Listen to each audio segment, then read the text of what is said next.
the Yankee fan wakes up this morning and said, well, if Game 2 went a little bit differently, conceivably speaking, this series would be over. Put that aside. They have been the better team in this series. Now it's a question of, can they go out and beat their ace and one of the best pitchers in all of Major League Baseball, and really, for my money, the best pitcher in the American League this year, who they got to in Game 2. Can they get to him again in Game 5 in Corey Kluber? Well, and that's why I wouldn't disagree with you that the Yankees have been the better team in the series. Kluber stunk. He was terrible. He looked like he just couldn't find it. Looked like he never had it.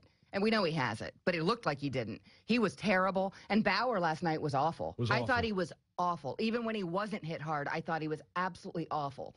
And the curveball, floated. It wasn't the dynamic breaking ball that he had in the first start in this series. And, could you second-guess Terry Francona now for the Bauer placement in this series? You could. Terry Francona's a really good manager, too, obviously. But their pitching has not come through. I would think if you're the New York Yankees, you went into Bauer last night thinking he can't be as good as he was. And I would have to believe you go into Wednesday night thinking Kluber can't be as bad as he was. I would agree with that. And I would expect if I'm Terry Francona, I'm nervous, certainly going into a Game 5. Any manager is nervous.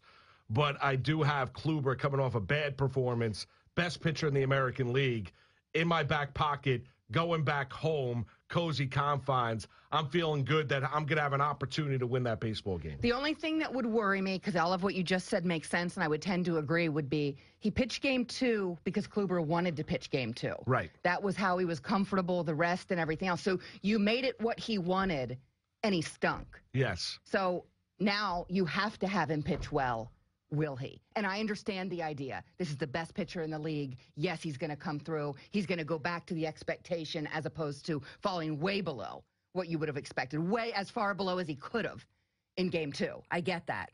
But there's still to me is a question, can he put it together under the immense amount of pressure the Indians will have Wednesday to win that game? Yeah, and the pressure is on Cleveland. The Yankees go into that game on Wednesday night, not with an instance of pressure on their shoulders, and they'd like to bury Game 2 forever for Girardi. That's all well and good, but all the Indians, the expectations, the tremendous winning streak in the regular season, the expectation not just to get back to the World Series, but this time win it, deliver that fan base a World Series. And the Yankees go in there, and it's going to be Sabathia on the mound, as that announcement was made yesterday, and it's the right call by Girardi.